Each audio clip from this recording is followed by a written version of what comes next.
बिस्मिल्लाहिर्रहमानिर्रहीम। पाकिस्तान और ईरान के दरमियान सूरत-ए-हाल जिस तेजी के साथ तनाज़े की तरफ गई थी, उसी तेजी के साथ अब कशीदगी खत्म हो रही है। सफारती महाज के ऊपर दोनों ममालिक एक दूसरे के लिए अच्छे बयानात दे रहे हैं, लेकिन एक सवाल हमेशा शायद ज़हनों में रहेगा, क्या अब हमें ईरान की तरफ से भी खतरा है? क्या आइंदा भी ऐसे वाक़यात हो सकते हैं? ऐसे वाक़यात से बचने के लिए पाकिस्तान को क्या कुछ करना होगा? बात करेंगे सफारती मामलात की भी और बात करेंगे अस्करी मामलात की भी। मेरे साथ प्रोग्राम के पहले हिस्से में मौजूद हैं शमशाद अहमद साहब, साबिक सेक्रेटरी खारजा हैं। शमशाद साहब, बहुत शुक्रिया आपके वक्त का। सर, ये फरमाइएगा कि आपने सफारती रद्दअमल देखा, अब दोनों जानिब से पॉजिटिव पैगामात आ रहे हैं।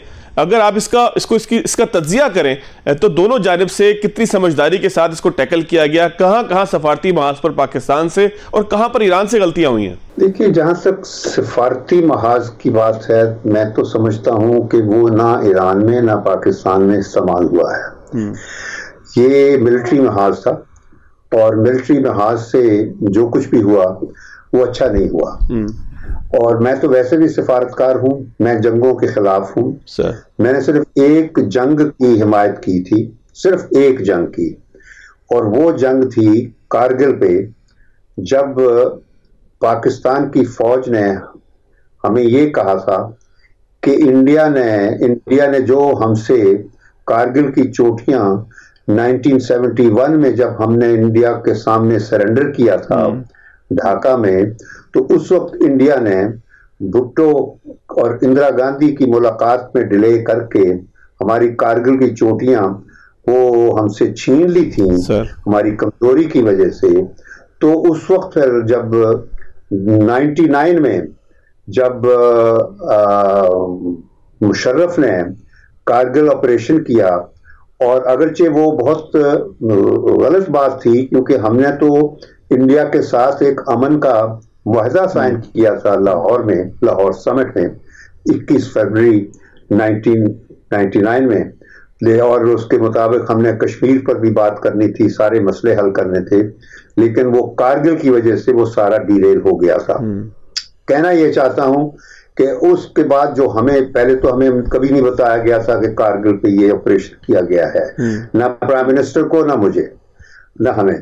और उसके बाद फिर हमें जब ब्रीफिंग दी गई थी 17 मई 1999 को, तो उसमें हमें ये कहा गया था कि हमने इंडिया को ऐसी जगह से पकड़ लिया है कि अब दुनिया की कोई ताकत भी हमसे ये इलाके नहीं छीन वापस ले सकती। तो मैं वो शख्स था जो हमेशा जंग की मुखालफत करता था, लेकिन इस मौके पर चूंकि मेरी फौज ने मुझे ये कहा था कि उन्होंने इंडिया को ऐसी जगह से पकड़ लिया है कि कोई ताकत दुनिया की नहीं छुड़ा सकती उसको, तो मैंने उस वक्त फिर कारगिल की जंग को सपोर्ट किया था। और मेरे उस वक्त के प्राइम मिनिस्टर नवाज शरीफ ने भी ये पूछा था फौजियों से कि भाई ये बताओ कि श्रीनगर पहुंच जाओगे? उन्होंने कहा था बिल्कुल इंशाल्लाह। तो नवाज शरीफ ने फिर उसी वक्त ऑर्डर दिया था कि जो मरी रोड है उस पे श्रीनगर हाईवे का बोर्ड लगा दिया जाए।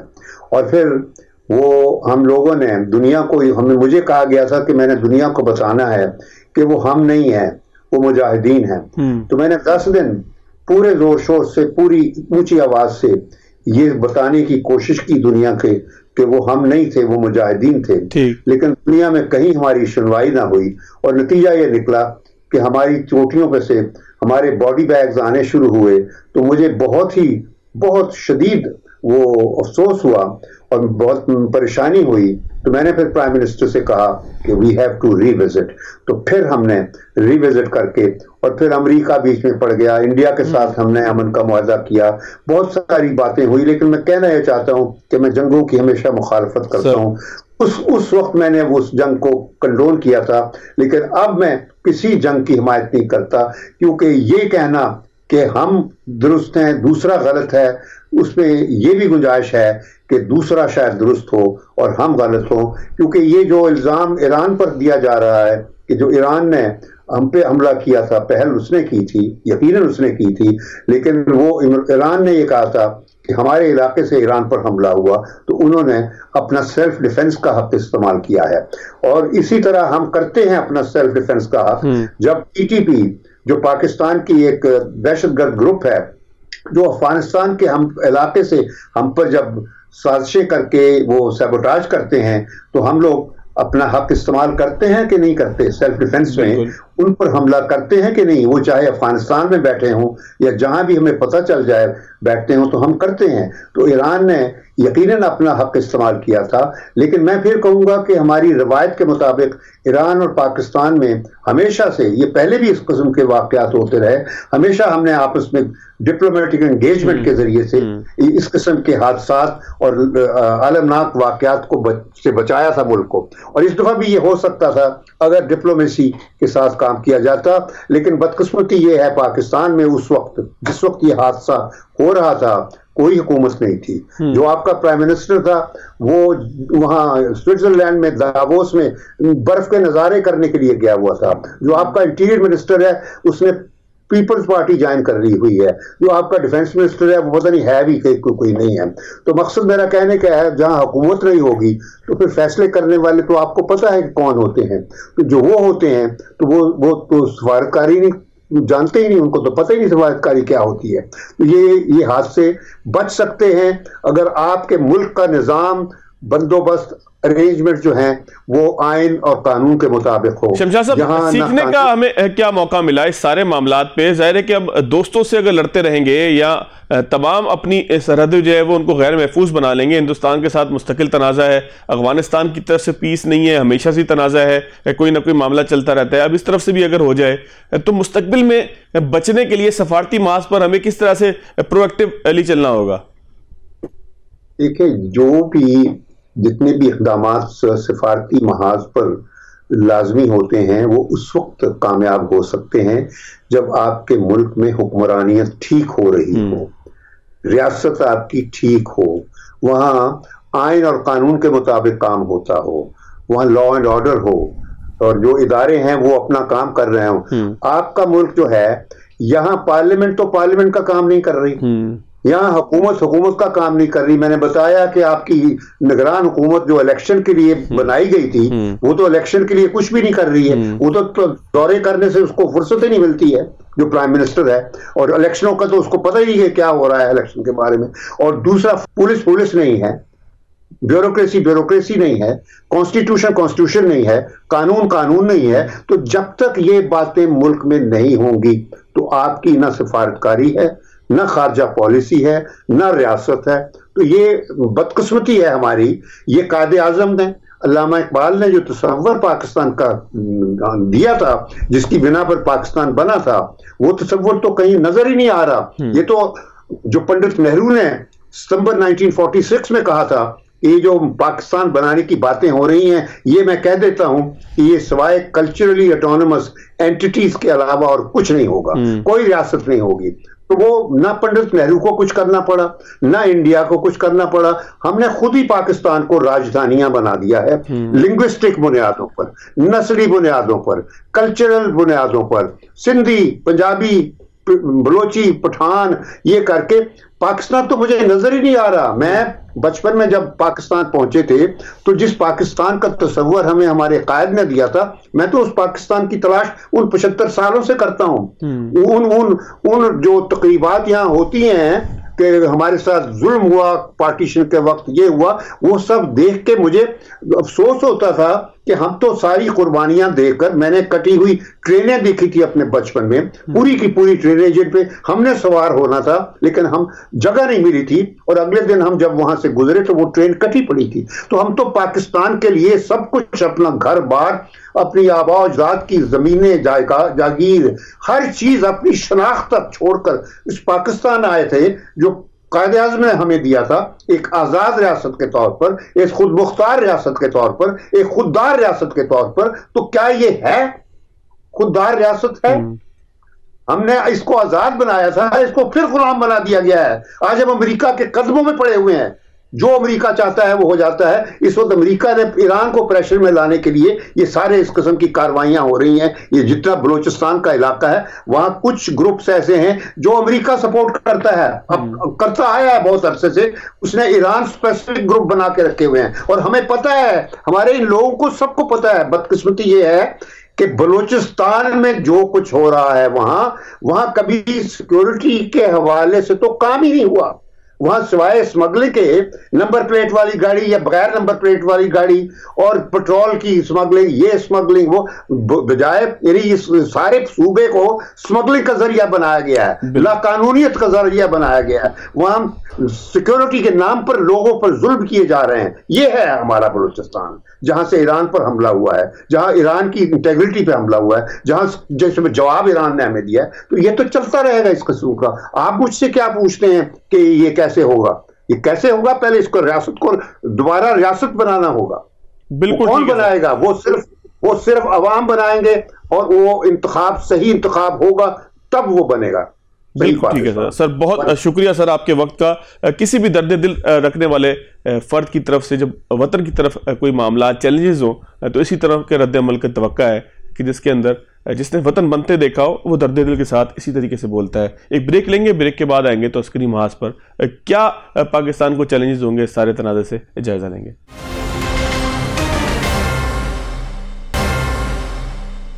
ब्रेक के बाद खुश आमदीद। जनरल रिटायर्ड नईम खालिद लोधी साहब मेरे साथ मौजूद हैं। एक नया सिनेरियो आया जिसको हम देख रहे हैं कि पॉजिटिव चेंज अपनी जगह मौजूद है कि दोनों जानिब से बड़ी समझदारी के साथ मामलात को हल किया जा रहा है, लेकिन पाकिस्तान के लिए मुस्तकबिल के हवाले से बहुत से सवालात ज़रूर उठते हैं। जनरल साहब बहुत शुक्रिया आपके वक्त का। जनरल साहब आपका बड़ा तवील अरसा, बड़ा एक्सपीरियंस है दिफाई मामलात के अंदर, फौज के अंदर। कभी इस जानिब से पाकिस्तान को कोई खतरा कभी महसूस हुआ था? कभी ईरान की तरफ से, खासतौर पे सिस्तान वाली तरफ से, कभी आप लोगों ने सोचा हो कि हमारी या किसी की फौज की वहां डिप्लॉयमेंट वहां पर होगी, या हम जो है वो कभी इस तरफ से भी खतरे का शिकार होंगे? देखिए, आपको अच्छी तरह जानते हैं, जो आपके नौजवान नाज़रीन उनको पता होना चाहिए कि ईरान सबसे पहला मुल्क था जिसने पाकिस्तान को तस्लीम किया था 1947 के बाद। शाह ईरान सबसे पहले सरबराह थे किसी मुल्क के जिन्होंने दौरा किया था पाकिस्तान का। उसके अलावा 65 की जंग में, कतर की जंग में जिस तरीके से उन्होंने हमारी मदद की, एक दूसरे के साथ हम खड़े रहे। तो जो पाकिस्तानी अवाम और ईरानी अवाम है वो उनमें तो बहुत ज्यादा आप समझे कि एफिलिएशन है, एक किस्म का प्यार है। कुछ बस से आपको 1-2 दिहाइयां ये परेशानी रही जबकि पाकिस्तान अखाड़ा बना हुआ था सेक्टेरियन वॉर का, उसमें थोड़ी बहुत टेंशन थी, लेकिन ये कभी भी नौबत नहीं आई थी कि फौजें एक दूसरे के सामने सफारा हो जाए, ये इस किस्म का मामला हो। बल्कि हमने कुछ ऑपरेशंस किए हैं, कंबाइंड ऑपरेशन टेररिस्ट के खिलाफ अलोंग द बॉर्डर। ईरान के परली साइड पे ईरानी फोर्सेस ऑपरेट करती थी, इधर हम करते थे, इस तरीके से इनको काबू में लाने के लिए। और बातचीत से हमेशा मसला हल हुआ है। हमारे चीफ भी आपको पता तो गए थे इन्हीं मसाइल के हल के लिए। तो ये अगर आप ये मेरे कोई भी जो एनालिस्ट है, चाहे मिलिट्री है चाहे पॉलिटिकल है, आपने देखा होगा पिछले 2-3 रोज में वो हैरान और परेशान है। उनको कोई ऐसा इंटरेस्ट नजर नहीं आता ईरान का, या कोई उनको फायदा बल्कि नुकसान नजर आता है कि वो इतना घिरा हुआ है अपने मसाइल में और एक वो और खोल ले। तो ये नॉर्मल नाराज में मुमकिन नहीं था। अब मैं आपको जो मेरा अपना अंदाजा है, आपको पता होना चाहिए कि भारत के वजीर खारजा वहां पर सर मैं उस तरफ आता हूं सर। मुझे लेकिन थोड़ा सा अगर आप ये बताएं कि आमतौर पर पाकिस्तान की अफवाज की, पाकिस्तान के रेंजर्स की यहां पर कोई डिप्लॉयमेंट होती है इस तरफ, किस हद तक होती है? बाढ़ कोई मौजूद है? क्या तरीकेकार है? क्योंकि लोग तो इस जानिब कभी हमने सोचा भी नहीं, ना कभी सर्च करके देखा, ना कभी किसी से पूछा कि क्या सूरत हाल है ईरान और पाकिस्तान के दरमियान। तो यहाँ पे आमतौर पे डिप्लॉयमेंट हमारी जाहिर है कि पीस ही रहा है हमेशा, तो क्या डिप्लॉयमेंट होती थी? ये देखिए, वो बात ये है कि जो तो है ना, जिनको सरहदी मुहाफिज कहते हैं, हमारी तरफ से रेंजर्स हैं, उनकी तरफ से और सरहदी मुहाफिज, वो तो हमेशा होते हैं, नॉर्मल डिप्लॉयमेंट है, लेकिन वो ऐसे नहीं, वो सिर्फ देखभाल के लिए होते हैं। ऐसी फौजें जो है ना वो कभी, और आर्मी कभी डिप्लॉयड नहीं हुई, मुझे नहीं याद, और ना ही हमारे प्लान्स में होता है ना कि आप प्लानिंग करते हैं कि जी फलाने मुल्क ने हमला किया तो हम ये करेंगे वो करेंगे। तो जब तक मैं था उस वक्त तो नहीं था, हो सकता है कि बाद में कोई ऐसे मामला हो, तो ऐसी कोई बात है नहीं, क्योंकि हम ईरान को अपना एक ब्रादर इस्लामी मुल्क समझते हैं, और कोई ऐसी हमारे दरमियान कोई ऐसा तनाज़ा नहीं है जो कि ऐसी दुश्मनी का बायस बने कि जहां पर फौजों को आमने सामने लाना पड़ता। ऐसी कोई बात नहीं है और आइंदा भी नहीं होगी इंशाल्लाह। आप देखेंगे, अभी आप आगे बातचीत करेंगे तो आपको मालूम है, हमें पता है कि ये थोड़ा सा मसला खड़ा हुआ था, ये अल्लाह के फजल करम से तकरीबन ठीक हो गया, और मेरा ख्याल ये एक गलतफहमी की बुनियाद पर था। और ना पहले कभी हुआ है ना आइंदा कभी होगा इंशाल्लाह। अच्छा जनरल साहब, जो गवर्नर एरिया यानी कि ऐसा एरिया कि जहां पर हुकूमत की उस तरह से अमलदारी ना हो, खासतौर पर ईरान की साइड से ना, बड़ा तवील एरिया इस तरह का है, तो माजी में कभी दरअंदाजी यहां से हुई हो, कभी आपके जहन में या आपको याद आता हो, या मिलिट्री प्लानिंग के अंदर कभी हो कि यार यहां से कोई खतरा हो सकता है, फिर खासतौर पर इसको बलूचिस्तान में मिलिटेंसी जो है उसके तनाजुर में अगर देखा जाए? जी देखें, मेरा अपना ख्याल ये स्टेट लेवल पे ना तो पाकिस्तान ने कभी ये प्लानिंग की है, और मेरा अंदाजा ये है कि स्टेट लेवल पे ना ही ईरान ने कभी कोई इस किस्म का हरकत की है या की है। लेकिन हर जगह पर आपको पता थर्ड फोर्सेस होती हैं, इंटेलिजेंस एजेंसीज बाकी मुल्कों की काम कर रही होती हैं आपके मुल्क में, बाद आपको पता नहीं चलता, खरीदे हुए लोग होते हैं, बिके हुए लोग होते हैं। तो ऐसे मसाइल तो रहे हैं जब पाकिस्तान, आपको पता है कलमोशन भी ईरान से ही आया, बिल्कुल, और लेकिन पाकिस्तान ने इल्जाम नहीं लगाया था कि ये आप इसको हार्बर कर रहे थे, इल्जाम हिंदुस्तान पे ही लगा था कि वो ये वहां पर छुप के किसी और अपना नाम चेंज करके कर रहा था। तो इस किस्म के वाकयात तो हैं माजी में भी कि किसी तीसरी ताकत ने यहां से लोगों को ट्रेन करके या उनको कोई लालच देकर उधर भेजो या उधर से लोग हमारी तरफ आए हों, लेकिन स्टेट लेवल पर ऐसा कभी नहीं हुआ, और ना ही मेरा ख्याल है कि दोनों मुल्कों का कोई इस किस्म का बात है, इस किस्म के काम करने का इम्कान है। जी, भारत का इसके अंदर जो मामला है, जिस तरह से कलभूषण का तस्करा होता है, और जाहिर है कि भारत के ये हक के अंदर बात जाती है कि पाकिस्तान अफगानिस्तान की तरफ इंगेज है ऑलरेडी, वहां पे भी जो है वो भारत का बड़ा रुख है कि वहां पर भी जो है वो जो TTP है उसको भारतीय सपोर्ट मुकम्मल हासिल है। अब इस जानिब जो है वो कितना आपको खतरा इस बात का महसूस होता है अपने अस्करी तरबियत को देखते हुए, या अस्करी जो पूरा आपका एक ज़हन साजी है उसको देखते हुए, कि भारत इस साइड से भी जो है वो गड़बड़ करवाने का कोई प्लान बना सकता है, या इसके अंदर कोई उसका भी प्लान हो? देखिए, भारत मतलब साफ है कि बहुत ही ये एक घिनौना अप्रोच है अगर कोई ऐसे मौके पर कि अपने फौज के खिलाफ बात करे, जबकि एक ऐसा हमले का जवाब देने के लिए तैयार हो रही हो आपकी फौज, या ये ऐसे ही है कि जैसे आपका अपना बॉक्सर जो है रिंग में हो और आप इससे पहले कि जंग शुरू हो, लड़ाई शुरू हो, या लड़ाई के दौरान भी आप उसी की हुटिंग शुरू कर दें अपने ही पहलवान की, तो फिर वो क्या आपके लिए लड़ेगा? वो आपकी हिफाजत कर रहे हैं, वो अपना खून बहा रहे हैं सुबह शाम ताकि हमारा मुल्क सलामत रहे अल्लाह ताला के फजलो करम से।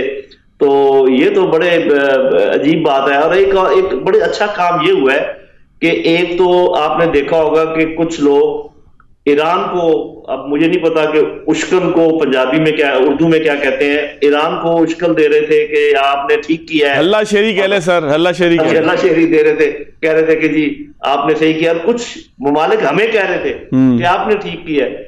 तो बस अभी पहचान लेना चाहिए हमारी लीडरशिप को कि ये जो लोग हमें लड़ाने के लिए थे दोनों तरफ, उधर से तो भारत था, मैं नाम ले लेता हूँ और भी कोई मुल्क हो सकता है, इधर से जो मुल्क थे दो किस्म के आपने देखा सामने आए लोग, एक वो जो कह रहे थे आपने बिल्कुल ठीक किया, हम आपकी मदद करेंगे, और एक वो थे जिन्होंने कहा कि आप जरा थोड़ा सा सब्र करें, हम आपका आपस में पैचअप कराते हैं।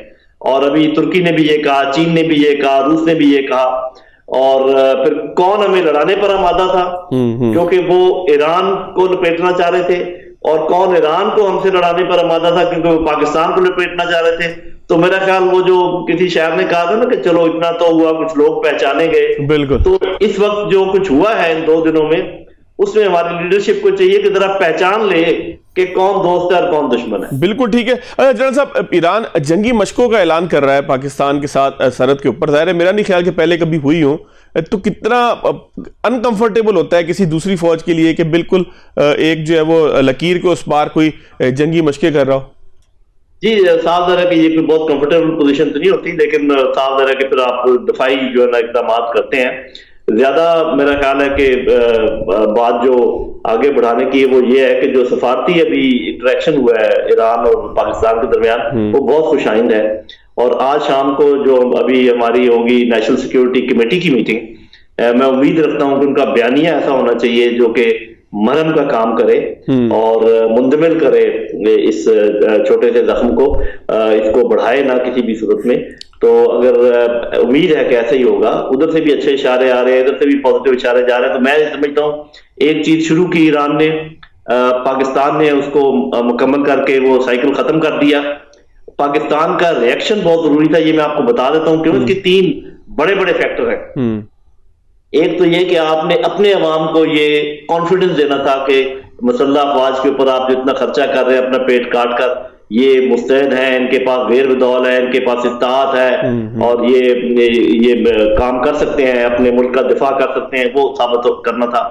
दूसरा ये कि जो दुश्मन इस वाक़े से फायदा उठा के इसी किस्म का काम करने के बारे में सोच रहे थे, उनके लिए बड़ा वाज़ेह पैगाम चला गया कि यहाँ पर कोई स्पेस नहीं है इस किस्म के काम की, और हम फौरी तौर पे इसको जवाब देंगे, अपना डिटरेंस जो हम कायम रखेंगे, और अगर हमारे डिटरेंस को किसी ने डाइल्यूट करने की कोशिश की तो हम उसको रीस्टैब्लिश करेंगे। ये पैगाम चला गया। तीसरा, जो दुनिया देख रही थी उसमें दोस्त ममालिक भी हैं, उसमें न्यूट्रल लोग भी हैं, कुछ ऐसे लोग भी हैं जो शायद आपके बहुत हामी ना हो। कुछ लोगों का ख्याल था कि ये जो हमारी एक टेम्पररी इकोनॉमिक कमजोरी है, इसका असर अफवाज के मोराल और उनकी जो अहलियत है उस पर चला गया होगा। तो मैं हमेशा ये कहता हूँ कि ये पड़ता है फर्क, इसमें कोई शक नहीं, लेकिन इसमें 5-6 साल लग जाते हैं। हम इंशाल्लाह दोबारा से रिकवर कर लेंगे इंशाल्लाह, और ये अभी तक हमारे अफवाज का मोराल बिल्कुल बेहतरीन है और हमारी जो अहलियत है वो जूं की तू बेहतरीन हालत में मौजूद है जी। बहुत शुक्रिया जनरल साहब आपके वक्त का। नाज़रीन, यहाँ पे एक ब्रेक लेंगे, ब्रेक के बाद आगे चलेंगे तो इलेक्शन के हवाले से कुछ बात करेंगे। ब्रेक के बाद खुशामदीद। कमर दिलशाद साहब मेरे साथ मौजूद हैं। अब तो इतनी ज़्यादा इलेक्शन के ऊपर बात होती है कि किसी तारुफ के मोहताज नहीं, फिर भी मैं कह देता हूं कि साबिक सेक्रेटरी हैं इलेक्शन कमीशन के। कमर साहब, बहुत शुक्रिया आपके वक्त का। सर, इलेक्शन कमीशन को वजाहत करना पड़ी कि जी सरहद पे कोई कशीदगी हो, उससे उसका मतलब इलेक्शन जो है वो कैंसिल नहीं होंगे। ये पाकिस्तान के अंदर इतने सवालिया निशान क्यों फौरी उठना शुरू हो जाते हैं इलेक्शन के ऊपर? हालांकि सैलाब के मौके पर भी इलेक्शन होते रहे हैं दुनिया के अंदर, जंग अजीम के दौरान भी इलेक्शन होते रहे हैं, तो क्या ये हमारी जमहूरियत की कमजोरी की निशानी है? आखिर मामला क्या है? वजाहत की जरूरत क्यों पड़ती है सर? नहीं, हमारे ज़हर है कि अवाम में जो होता है ना कयासराइयाँ और गलतफहमियाँ, अफवाहें, जब भी इलेक्शन हो रहे, आप यकीन जाने ये 2008 में इलेक्शन हो रहे थे, उस वक्त भी पोलिंग से 2 घंटे पहले ये खबरें आ रही थी कि जनाब पोलिंग नहीं हो रही, इलेक्शन नहीं होंगे 18 फरवरी को। तो हमारे तमाम स्टेटमेंट जारी हो रही थी कि जनाब नहीं, इलेक्शन 18 फरवरी को ही हो रहे हैं। तो ये अब भी यही सूरत हाल पैदा हुई है और इलेक्शन कमीशन तो साफ तौर पर कह दिया है कि जो अभी जो हमारे बदकिस्मती से जो ईरान पाकिस्तान की जो कशीदगी हुई है बॉर्डर पर, उस पर इलेक्शन शेड्यूल पर कोई असर नहीं पड़ेगा। असर पड़ना नहीं चाहिए होते, हल्का सा 20 किलोमीटर का ऑपरेशन था, तो इसके बाद इलेक्शन मुलतवी होने का तो सवाल ही नहीं पैदा होता। तमाम तैयारियां मुकम्मल हो चुकी है और तकरीबन 26 करोड़ हमारा बैलेट पेपर जो है वो छपने के लिए चला गया, सिक्योरिटी प्रेस में भी, बाकी प्रेस में भी। तो ये तो इलेक्शन तो इंशाअल्लाह 8 फरवरी को हो जाएंगे, ये तो क्या सरिया चलती रहेगी। अच्छा सर, ये फरमाइएगा कि अगर हम अदाद शुमार का जायजा लें तो इस साल जो कागजात नामजदगी मुस्तरद हुए हैं उनकी शरह 12% थी, 12% के आसपास थी। 2018 के अंदर ये 10% के आसपास थी और 2013 के अंदर ये 14% थी। लेकिन इसके बावजूद इस दफ़ा जो हवा बनाया गया, ऐसा महसूस हुआ कि जैसे किसी के कागजात मंजूर नहीं हो रहे और कागजात मंजूरी के हवाले से बहुत ही मुश्किलात का सामना है। हालांकि ट्रिब्यूनल के मामला हों, फिर कोर्ट के मामला हों, तो तमाम चीज़ों के ऊपर हमने देखा कि एक स्मूथली एक एग्जीक्यूशन हुई सारी की सारी।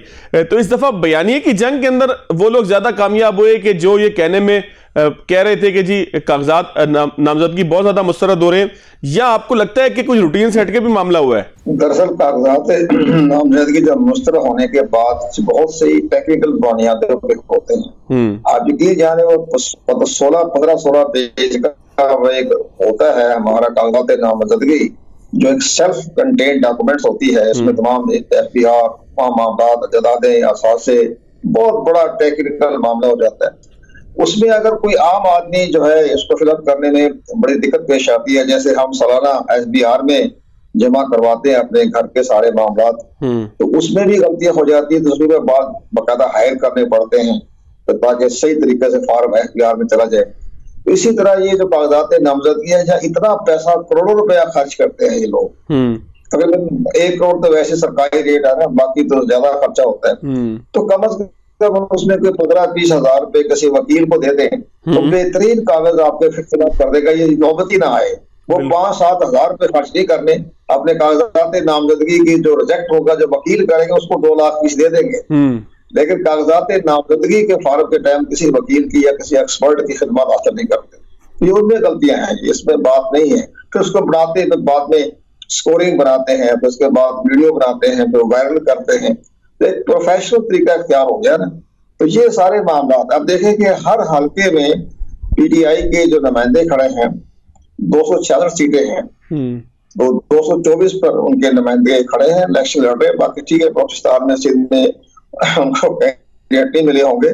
इसी तरह मुस्लिम लीग नवाज के बारे में हमें बड़ी बात पता चला कि 266 की नशीतों की बजाय वो तकरीबन 204 है या 180 पर खड़े किए उन्होंने, खबरें चल रही हैं तकरीबन 204 पे खड़े किए हैं। तो ये तो उन्होंने अपने जो है आदमी नहीं मिले होंगे, सारी जगह हो गए। बात दुरुस्त है आपकी, इसमें कहीं ना कहीं हरासमेंट हुई है, ये बात बिल्कुल सही है।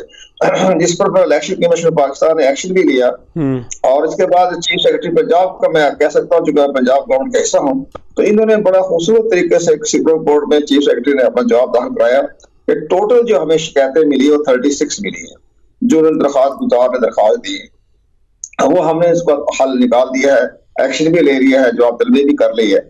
लेकिन जब सुप्रीम कोर्ट पाकिस्तान में जब बाकायदा ये एप्लीकेशन गई तो वो लतीफ फौजा ने वापस ले ली, और जो अपना आज को प्लेइंग फील्ड के बारे में, फेयर प्ले फील्ड के बारे में हम नहीं लेते, जब सुप्रीम कोर्ट में चलने देते, सुप्रीम कोर्ट को तलब कर रही थी आईजी को और चीफ सेक्रेटरी को भी ये क्या शिकायतें आ रही हैं, तो उसको मौका ही नहीं दिया। सर डाटा भी कोई नहीं था सर, उस पूरी प्रोसीडिंग के अंदर पीटीआई के पास डाटा भी कोई नहीं था। मुझे वो अल्फाज भी याद हैं कि चीफ जस्टिस साहब ने कहा कि फलाना सीरियल नंबर पे देखें आपने क्या नाम लिखा है, नाम पढ़ के सुनाया तो लिखा था मेजर फैमिली।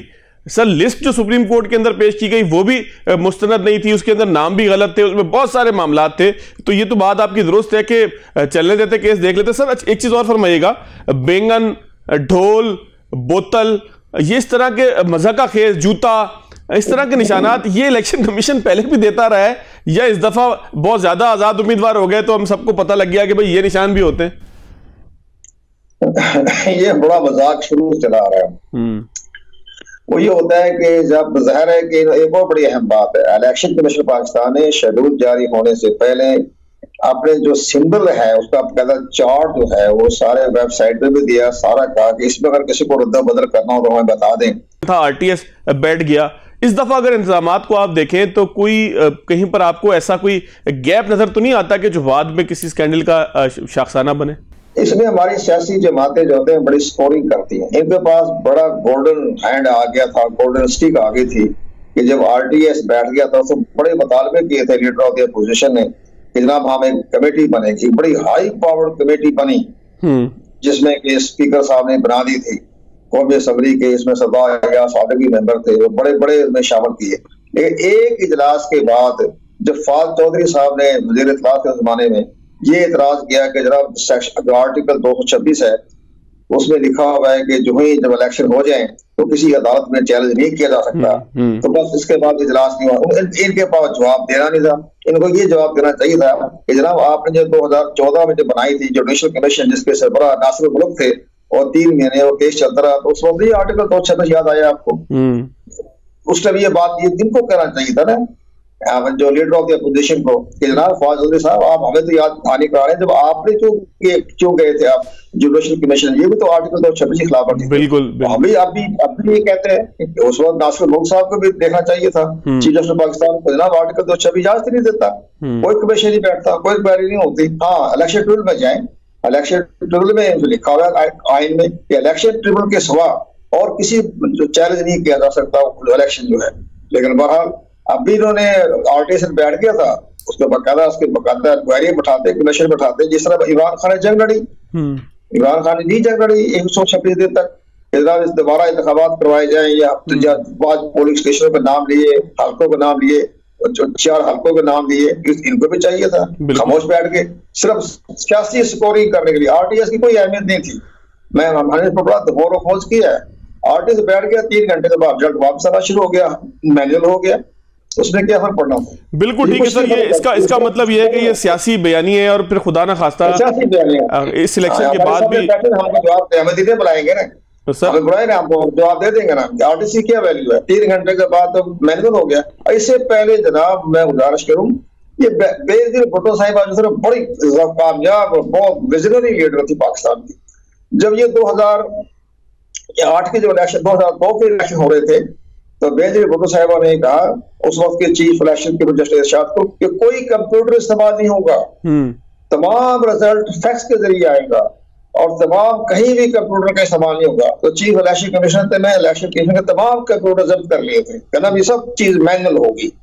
तो जनाब ये तो आपका जहन होना चाहिए, वेटरनरी होना चाहिए। अगर आपको कंप्यूटर पे शक है, आरटीएस पे शक है, डिजिटल पे शक है, या ट्रांसमिशन रिजल्ट का जो ट्रांसमिशन होती है उसमें कोई शक है, कोई डिजिटल आपका कोई सेटअप हो रहा है उस पर शक है, इनकार कर दे। बाद में लकीर ना पीटे, बाद में लकीर ना पीटे। कंवर दिलशाद साहब बिल्कुल आपने दुरुस्त फरमाया। नाज़रीन आज के प्रोग्राम का इख्तिताम होता है क्योंकि वक्त खत्म हो गया। याद दीजिएगा। अल्लाह हाफिज।